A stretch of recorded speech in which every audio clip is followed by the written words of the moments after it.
some things into what I talked about earlier to add to the video. Donald Hoffman's stuff relates to this because he talks about reality as being like a headset. In my first book, I talked about how evolution did not prepare us to see things as they are, or not see the truth, like Donald Hoffman says. But that's only if you look at just the fitness payoffs, and those definitely did not. Those would definitely keep you from seeing the truth. So it'd be like the local use of language as opposed to its roots in the symbolic value of actual things in the universe. So in my first book, I talked about how we see the narrow band of the whole electromagnetic spectrum, and that there's a whole range beyond what we can see that we can use instruments to see now. A lot of things are like that, like we can use telescopes to see things in the early universe, microscopes, experiments can bring out something, an underlying order to things. Mathematics can suggest order and things that we hadn't thought of. So we use a lot of things like prosthetics to get beyond just what we are endowed with from evolution. So a lot of that is because we have a large cortex overlaying all of where our sensory systems used to work to trigger our instincts and patterns to just survive. And that's kind of what the cortex is. It's moving into the symbolic realm, so to speak. So when Donald Hoffman talks about those things, he is basing his ideas on his limited computer simulations of one aspect of evolution. And what's different about these theories in this book is that I'm showing that meaning is a part of reality, that our cortex is tapping into meaning, something that's actually there, and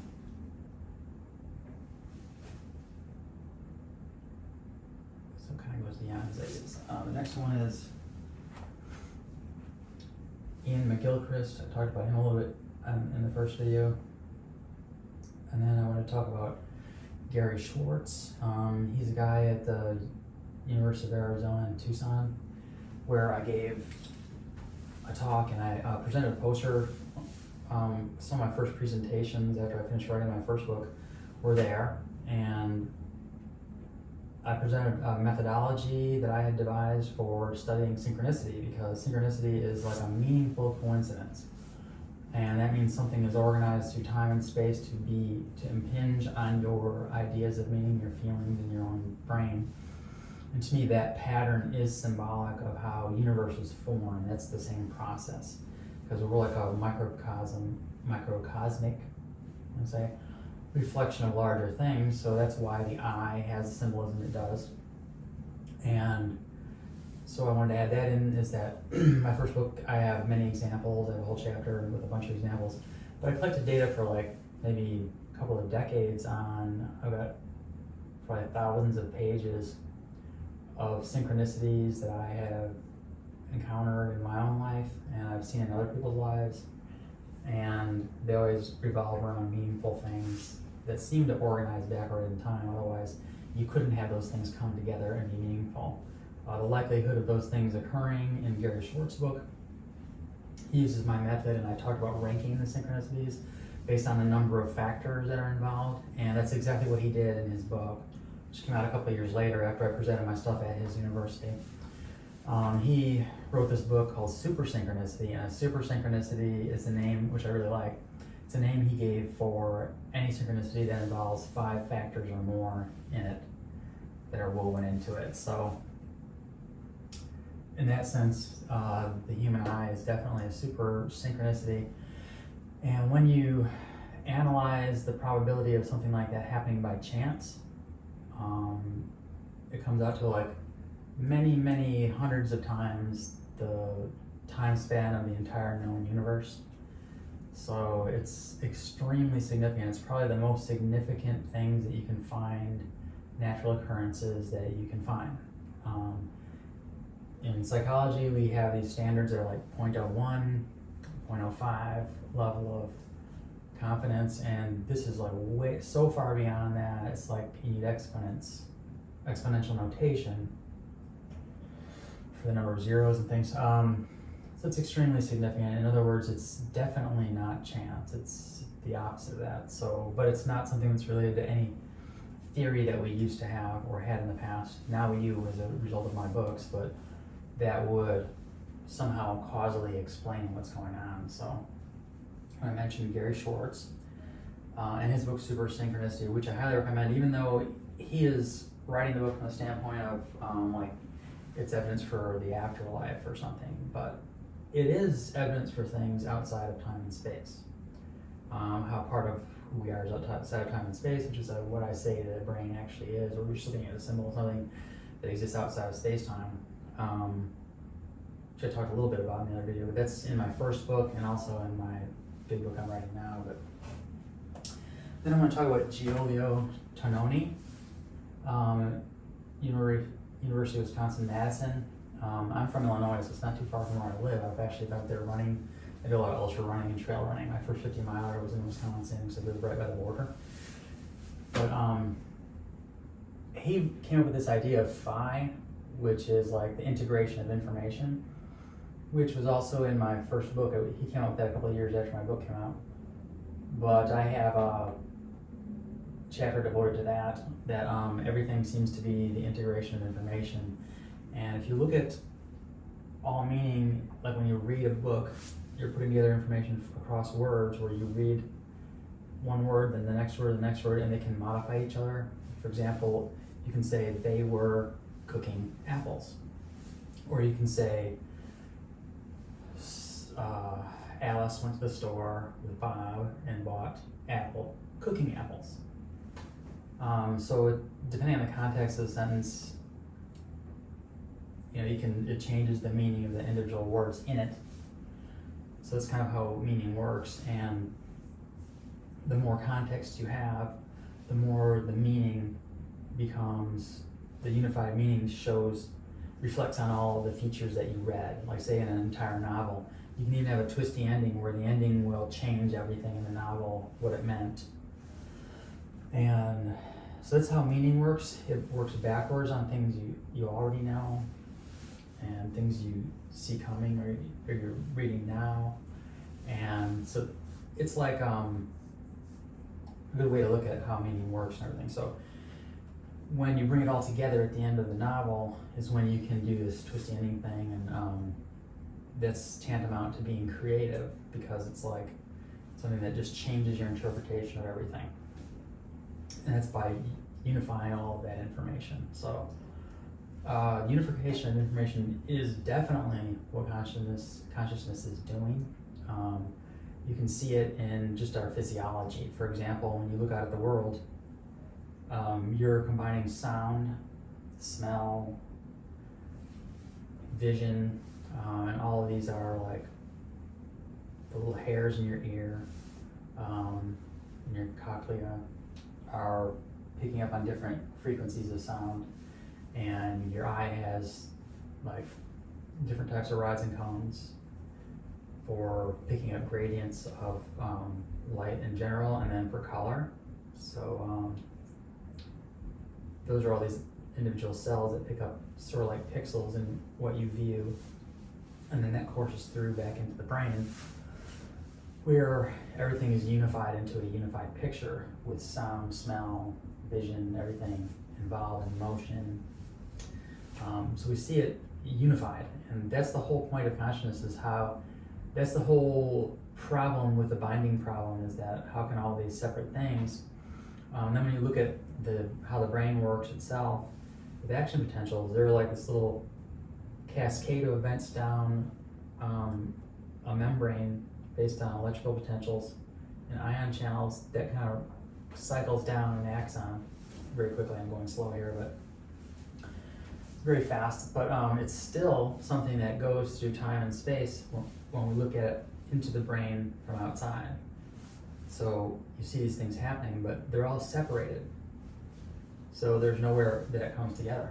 And that's part of what I'm saying, where if you're looking at the brain, an actual brain, what you're seeing isn't the reality. And that was the main point I was making with that chapter, although Donald Hoffman now says nothing you see is real, which is definitely not true. Because what could be more real than our reality? I mean, it's like, even if it is something that doesn't include all of ultimate reality, it is still our reality, and so we have to go with that. And science shows that it has all these regularities built in. It can predict things within everything. So I wouldn't go that far. I think he's being a little sensationalistic with it to get attention. But when you see the implications of what I'm talking about, you're going to think that about me. So you can't really say anything there. So Giulio Tononi, one thing that kind of aggravated me when he came up with that theory was, even though I really loved it, it was like, hey, that's what I was writing about in my book, but nobody listens. For some reason, people are not paying attention to what I'm saying, even though I had all of this stuff together in one book, and now all these separate people are getting tons of attention for these separate aspects of it. The really phenomenal, staggering thing about it is how it all works together. The synchronicity, integration of information, the head setter, we're not seeing all of reality thing. The Ian McGilchrist right brain and left brain stuff, I talk about that in there. And then Robert Lanza, I think his name is, talks about biocentrism, and that's another thing that is in my first book, that everything is related to humans. That's the whole universe, everything is set up for us. That we're like a central feature of the universe, that we're intimately woven into it, like I showed with the symbolism of the eye. Then just the most recently is there's like this Carnegie group from Carnegie University, I think it's in Washington, out east. There's a consortium of scientists that came out with these new forgotten natural laws of nature that they're saying is like another arrow of time. Like you have entropy, it has an arrow of time, and you have all these basic laws of the universe, and yet entropy is the only one that has an arrow of time, and the other ones go both directions.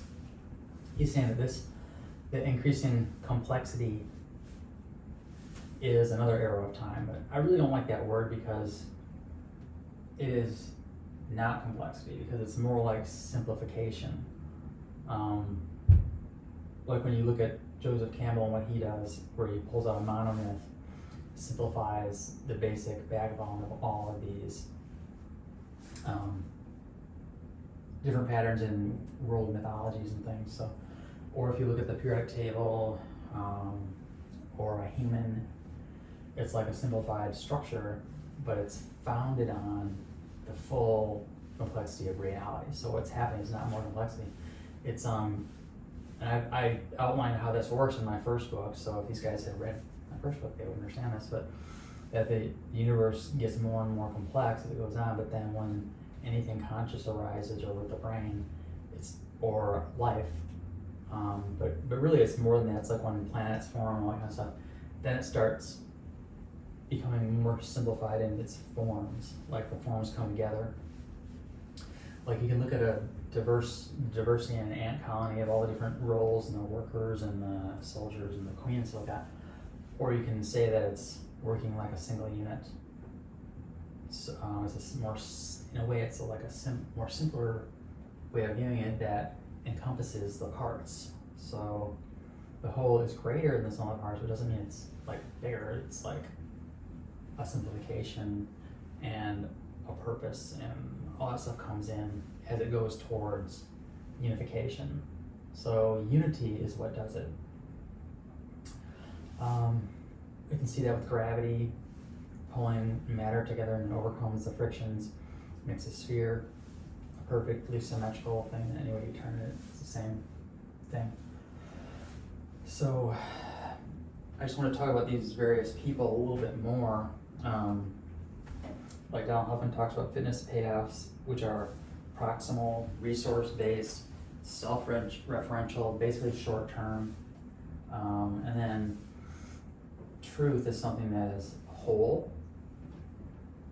You get a lot of your meaning by looking at the whole, and then you see the underlying meaning of things, or the meta meaning, or whatever.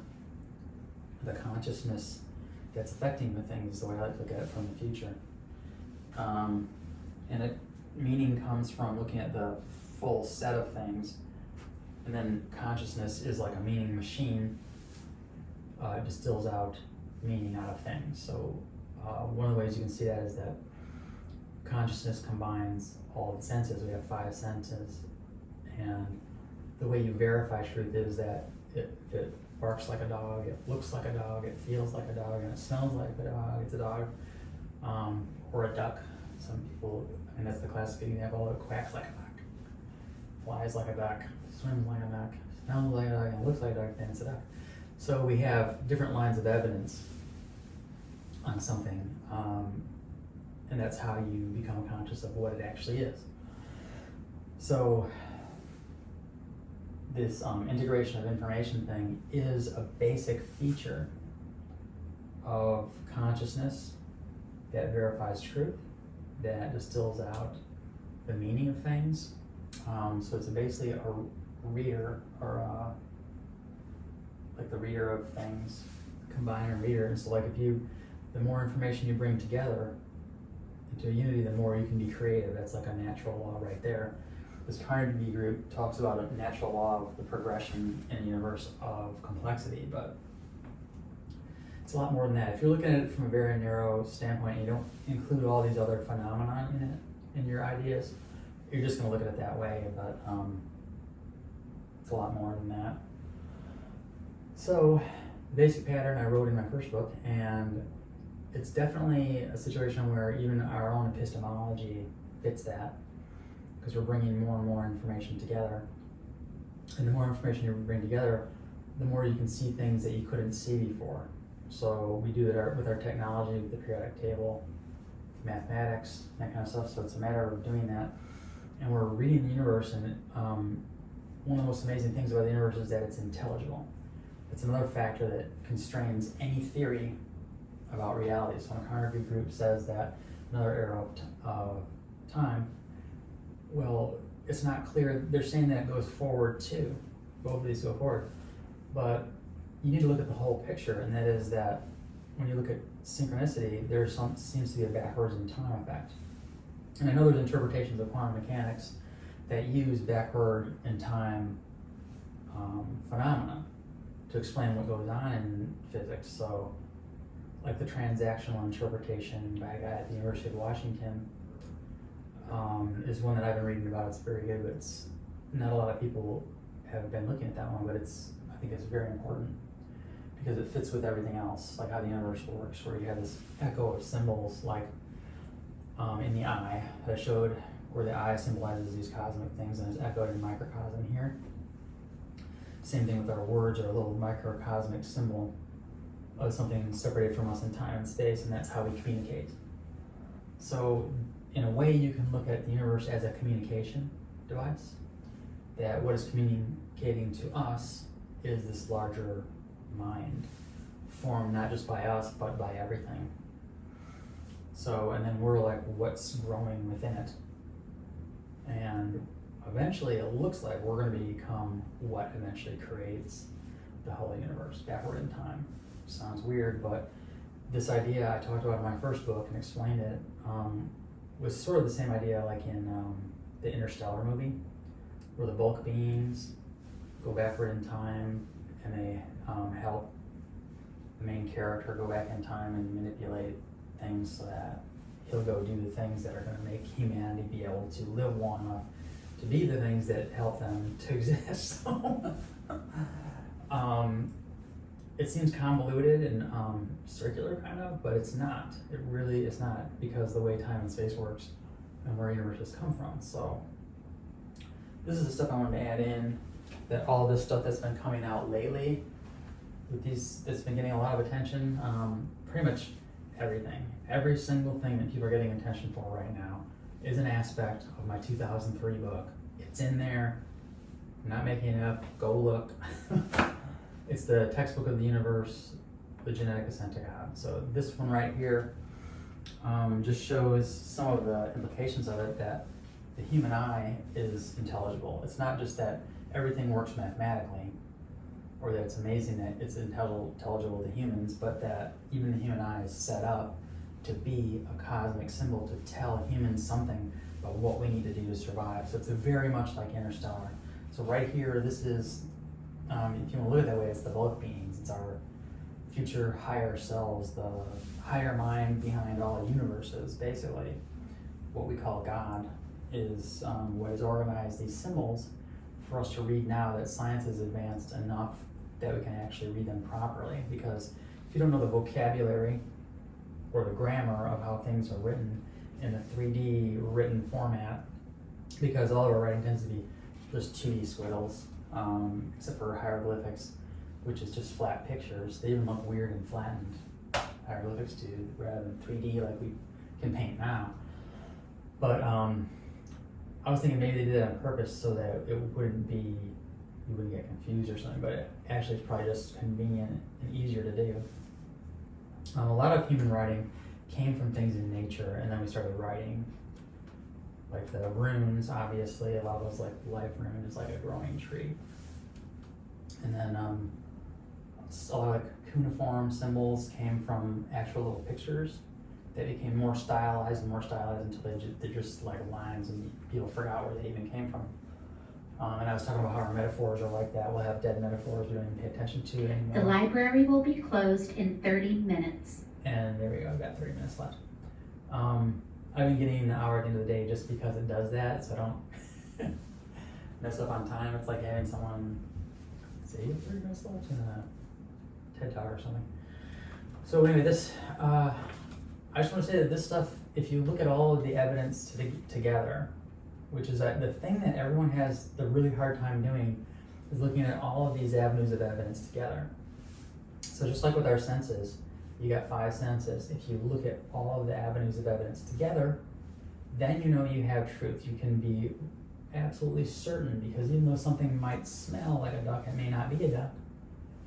If it acts like a duck and it looks like a duck and it swims like a duck and flies, all that stuff, you know it's not a platypus. You know what I'm saying? It's like our senses combine to verify truth, and that points to a basic quality of truth that is not directly addressed by the scientific method, which isolates variables and is controls for all other variables, because we want to look at a specific phenomenon. So it's very much like grammar and vocabulary. You want to learn vocabulary words, then we get to the meaning. You want to learn the grammar of how words go together so you can understand the meaning, what a comma means in a period and things, in a paragraph, so you can understand a whole thought kind of thing. So it's the same way with this theory on a larger scale, that I have all of these different researchers are working on aspects of it. Donald Hoffman, Ian McGilchrist, Joseph Campbell, Kip Thorne, who I've been talking to, Gary Schwartz, and with his super synchronicity, Giulio Tononi and his phi, which I just called the unity of information in my book. I had these big posters that show the unity, how to see the unity, and that consciousness is a lens to see this unified force, creative force at work through synchronicity. So then there's Robert Lanza in biocentrism. Everything he says in biocentrism was in my earlier book. He fills it out, brings in more details and stuff, but he doesn't get the whole picture either, so he gets a lot of the stuff wrong. He like goes off on a tangent.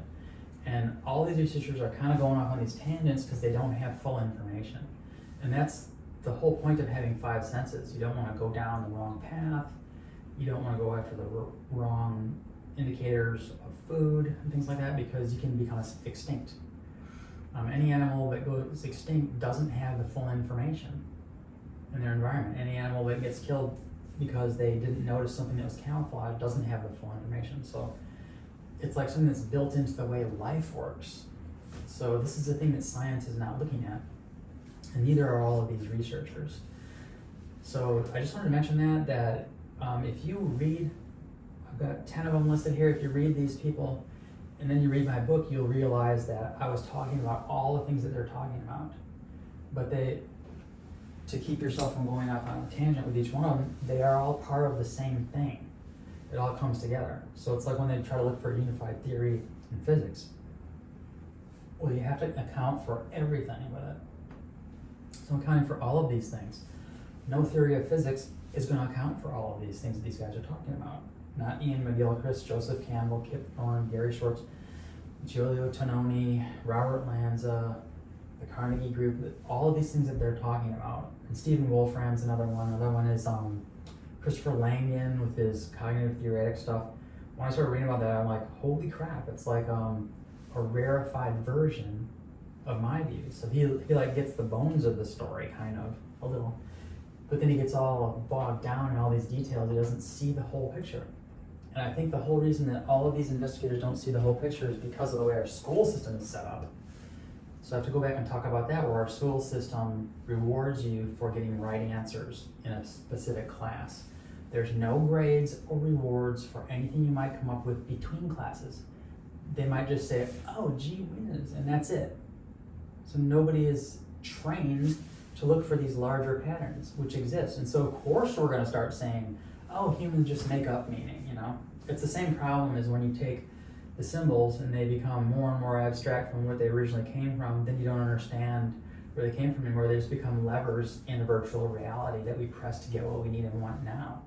And we forget to look for larger meanings anymore, because now we have just this thing. It's like when you play a video game, they're not gonna have all the details of reality in there. They're just gonna make it enough that you can just have fun in there, you know what I mean? So, and one of the things that kind of bugged me about like Minecraft, although I played it a lot, I love that game. Minecraft is that there's no roots on the trees. You can't understand a tree without roots, you know, so there's gonna be like a lot of kids growing up not paying attention to the roots of trees, which are super important for understanding everything about who humans are and where we came from, all that kind of stuff, because these symbols tell us these things. So this is the things I wanted to say, is that how epistemologically, the best way of understanding real truth, and this is why Donald Hoffman, for example, flies off and says nothing is the truth and all that kind of stuff, because he's not looking at the big picture. He's looking at his little simulation that includes only what he puts in there, and of course what he's going to put in there is just the right answers he's learned from his school career, and he's going to get this feedback loop.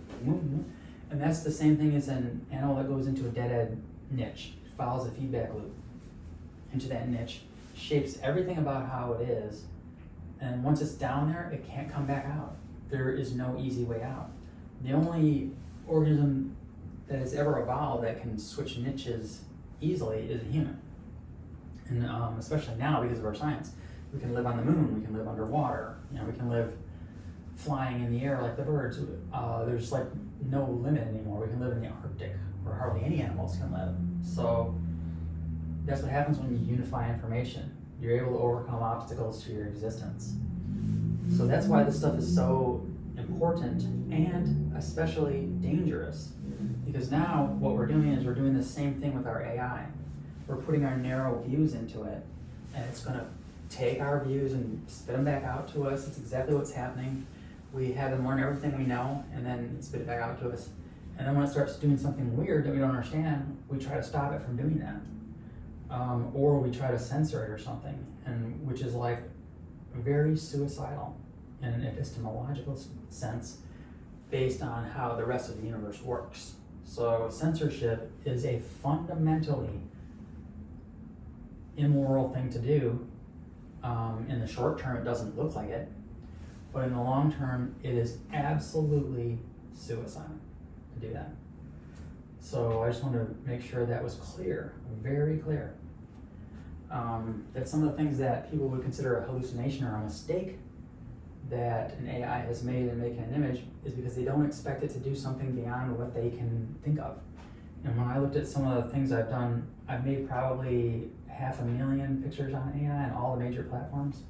Over the last year, I've spent 20-hour days where all I did is just generate images, and look at them. And it's very difficult because most of the things I try to generate are censored. They won't show me the picture. But when I do get a few wacky things and look at them, at first I'm like, what the hell? But then you start really thinking about it and looking at what it's doing, and you realize that there is actually a higher interpretation to what it's doing, that it's actually going beyond what a human would normally do, so we don't expect it, and it looks like gibberish or gobbledygook or something. but it really isn't. It's a higher level meaning, especially when you consider these theories in this book about how everything is symbolic. Then you'll understand what the AI is doing, because it kind of gets this stuff, even though it can't say it, because no one has said it except for me, and I'm just one person. So I wanted to say that. But the thing I wanted to get across most of all is that here is what consciousness is like. It's us, embedded in the middle, with all of these things coming in on us like this. In early psychological literature, there was a guy, Kurt Lewin, that had this field theory. And he said that human behavior is a result of the field of information around us impinging on us.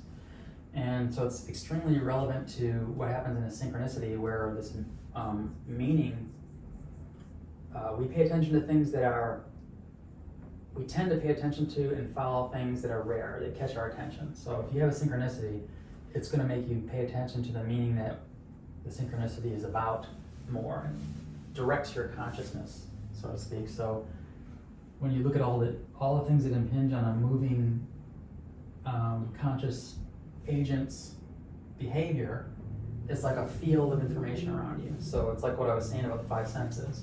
You have all that stuff going on. So you're unifying it, and that unification is the meaning, because if all those things happen that were super rare in your consciousness and you did not unify it, would not have any meaning. So that's really what consciousness is what you attend to be creative with.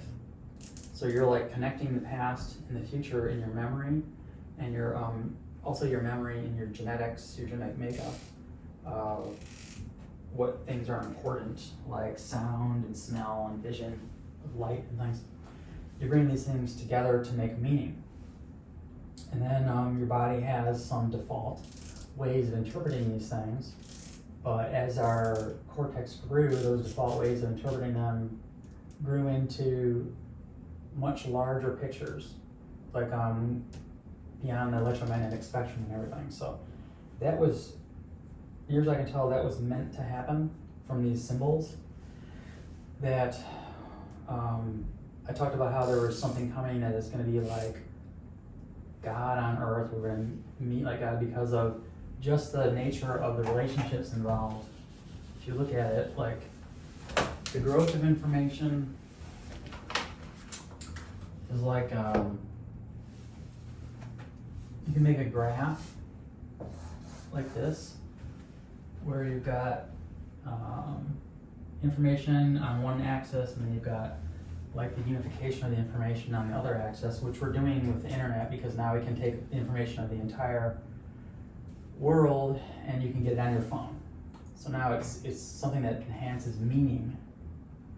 So it's like this, where you've got information and unity are together going up. So when that happens, I made a diagram of it in my first book. It's the main overall diagram in my first book.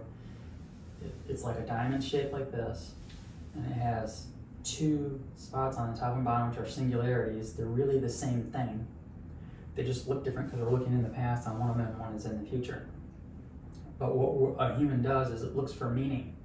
We're always looking up here. It's like symbolic. What we do is symbolic of what everything in the universe is doing, is bringing in this unity, this meaning. What that unity is the same one that the universe came out of. And the universe came out of the obviously infinite possibility, which exploded into, and then the early Big Bang, like the inflationary period, was a period of all of these things happening, which was computing.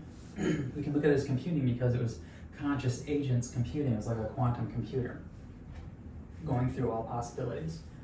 And the one that stuck was like instant evolution. So that's something we're going to do with quantum computers now. It'll be like an instant evolution thing. But if you can imagine something that's a quantum computer that has so many particles in it and all this energy and stuff, what kind of quantum computing that would be? It would be like God's quantum computer. And so when we look at it in the past and we conceptualize it within this universe, we are seeing a symbol, because this universe is a subset of something larger. It reflects something larger. So this is real. That larger thing cannot stay existing in our sense of it at all. Because everything happens instantly. Absolutely instantaneously, anything that will happen does happen, because if you take away all the constraints of time and space, all you have is infinite probability happening, everything happening at once. So there's no such thing as nothing. That's a weird concept that humans came up with, probably because we use zero for a placeholder and stuff. But when we, and you know, in reference to us, for our survival, nothing is significant. We don't have anything, we can't eat, all that stuff. So we're in a material universe and nothing is our concept. But outside of this, the ground state of things is everything. And then you decide and select out of it by what sticks. So when you see what happened in the Big Bang and we make models of it on the computers and stuff like that, we're seeing a symbol that was laid down for us to find out later of how God creates universes, this higher consciousness or whatever, that's beyond space and time. So that's what's happening, and we are being trained up as consciousness agents to unify information and become creative. So it looks like we're in training to be creators, which is pretty amazing. But the human eye is one of those things that directly shows that, because it shows that we should think of ourselves as being something related to the cosmos, and it definitely is. So it's also a quality that's built into this universe because it's a subset of infinite probabilities and realities. It automatically is going to be symbolic in order to stay coherent, sustained, and perceived, because what perceives it is what's beyond it. In order for what's beyond it to perceive it, it has to be symbolic. So it's like God is coming back in to look once it builds a body. And this, we can see the same thing echoed in our own development from a single point, like the universe came from. And all these cells, they form balls like planets and stars. The original universe was like a ball that inflated to make it smooth like it is. Relatively uniform cosmic background radiation and all that stuff. So we can extrapolate from these things and understand through meaning. So what meaning is bringing in the infinite possibilities that are outside the universe as a context to perceive what is in this universe. So that is the basic theory. It goes beyond this book talking about one symbol, although I do talk about these things in there. Like what I talk about, like right here, free uncommitted cortex and the ability for new interpretations of everything, even sex. I talk about unity, I talk about Hoffman and Lanza on this page, and that I have a more unified idea of these things. And usually, the same thing applies to super synchronicity and synchronicity. The way it's relevant, and that I know it's the symbol of how God created this universe, is that when you have 5 or more elements, then it's a super synchronicity. Something about having 5 makes it very, very obvious that it's not something that happened by accident, that it was done. So we have 5 senses. That is not a coincidence. So what I say too about these symbols is when you have a symbol, you can assemble at least 5 on all of them. Like with the eye, the shape of the outer eye is the vesica Pisces shape, which comes from the overlap of spheres or 2D spheres, circles. And that is an indication of what to do with what's inside of there. And you wouldn't know that until we knew about anatomy and started building up our knowledge to understand how the eye works. Because now we're reading what was written by God in the universe for us to read. It's like when we become conscious after we're born, we can look back and with science at how development happens and understand ourselves a lot better. Or after we become conscious, we can look back into the early universe and see where the universe came from. It's like that. So the eye has that shape, and then the lens shape inside of it, 2 spheres when they merge, makes a lens shape. And then you think, well, no, that's just how the universe is. Something shaped like that shapes light like that in this universe. that's the whole thing, is that this universe is set up to speak to us. And another thing I thought of too that would be weird is that like God could have made this universe specifically to become a body for God, so that God could come into the universe, because then all these things would speak to God and show God who God was, aka us, and then recognize who it was, and then be able to decode all these symbols and understand and make that connection, so that now you could have someone walking on the earth that is basically God incarnate, that's talking and speaking the The words library of God. will be closed in 10 minutes. If you have materials to check out, So please take them to the I have a lot of materials to self-checkout check out. I just wish stations people would now. listen. But anyway, I love libraries because they basically symbolize what the universe is, and then if you look at, they also are reflections of all these individuals. So when you get a bunch of people together, that's how we're able to do this. So it's not like one person could ever do this alone. We're meant to work together, and the internet and everything, and then using AI to help amplify our ability to see meaning. The real purpose of AI is that. So when they do so much censorship on it, you cannot work through things. And there are things that we may think at some level are immoral or something, but at a psychological and emotional level, we need them in order to understand the symbols. We need to like work through those things. So, I mean, I did that with like the Nazi era. Everyone just says, oh, they were just bad guys, whatever. I'm like, no, because that same pattern has happened in like almost every human civilization that we know of, sooner or later. I mean, there was the Pax Romana, but there's so many times in history when bad things happen, and then within that context, the reason there was peace is because they were controlling everything, and it was short term. It can't last that way because you're censoring and letting people's egos and wills conflict with the overall purpose of life. So it's just never going to work. So the only way we can sustain the civilization we have, which, because I am saying these things now, means that it's worthy to keep existing, is to understand this higher pattern of things. So that's the whole purpose of why we have AI, because now it'll be able to interpret these symbols. It's a large language model, and there isn't a larger language than this one I'm talking about. So it's not a coincidence. It's one of those things where you know it was organized backward in time by God, because now, and then at the same time having quantum computers where it's meant to work together.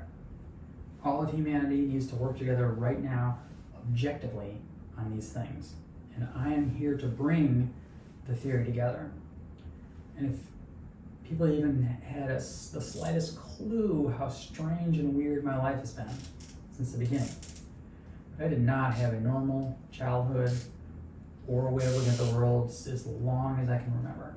So I always thought, I had theories when I was really little, like when I was in kindergarten, so that I was an alien, because then I saw things about aliens on TV, or maybe the Archangel Michael, things like that, like when I was a kid. So ever since then, I've had even weirder ideas, trying to figure out why I look at things so differently. I really, really do.